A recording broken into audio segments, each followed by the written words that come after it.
బిడ్డల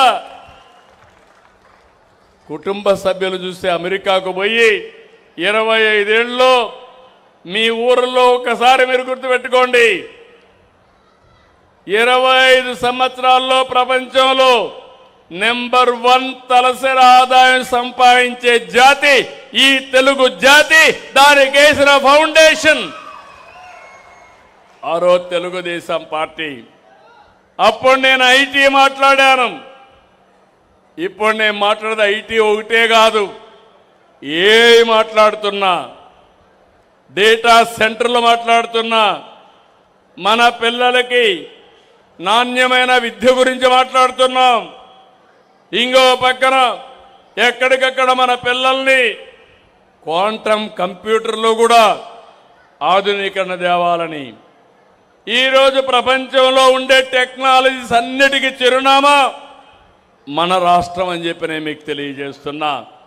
క్వాంటమ్ కానీ, డేటా కానీ, ఏఐ కానీ, సెమీ కండక్టర్ కానీ, స్పేస్ టెక్నాలజీలో సెటిలైట్ ఉత్పత్తి చేసే కేంద్రాలు కానీ, డ్రోన్ టెక్నాలజీ కోసం డ్రోన్ సిటీ పెట్టడం కానీ, మొన్నే పుట్టపర్తిలో మీరు చూస్తే 5th జనరేషన్ ఫైటర్ జెట్ కూడా వేరే దేశాల మీద యుద్ధాలు చేయాలంటే మన దగ్గర నుంచి వెళ్లే విమానాలే దీనికి మూలాధారం అవుతాయి.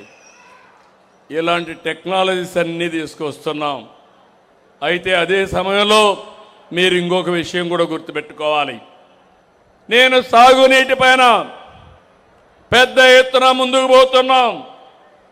2 సంవత్సరాలు దృష్టి పెట్టాం. 36 ప్రాజెక్టుల్ని నిర్దిష్టమైన కాల పరిమితి ఇచ్చాను. ఆ టైంకి ప్రాజెక్టులు పూర్తి చేయాలనుకున్నాం. ఈరోజు చిలకలూరుపేటలో మీ అందరికీ హామీ ఇస్తున్నాను, 2027 మార్చి ఏప్రిల్ లోపల పోలవరం పూర్తి చేసి జాతికి అంకితం చేస్తాం.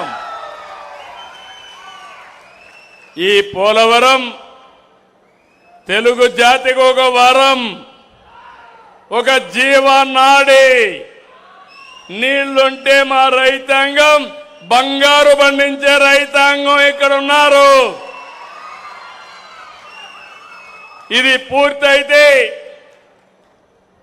కృష్ణా నదికి నీళ్లు వస్తాయి. గుంటూరు ఛానల్ ద్వారా చిలకలూరిపేటకు కూడా నీళ్లు వస్తాయి. నీటి కొరత లేదు. కానీ ఇంకా ముందుకు తీసుకుపోవాల్సిన అవసరం ఉంది. నాగార్ సాగర్ రైట్ కెనాల్లో పడాలి, నల్లమల సాగర్ పోవాలి, వంశధార ప్రాజెక్టుకి వెళ్ళాలి. అదే మరి పెన్నా నది అనుసంధానం కావాలి.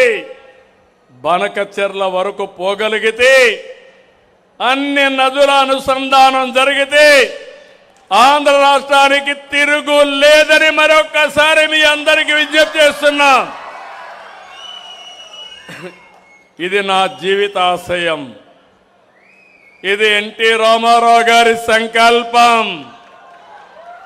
ఈరోజు అది ఎన్డీఏతో సాధ్యం.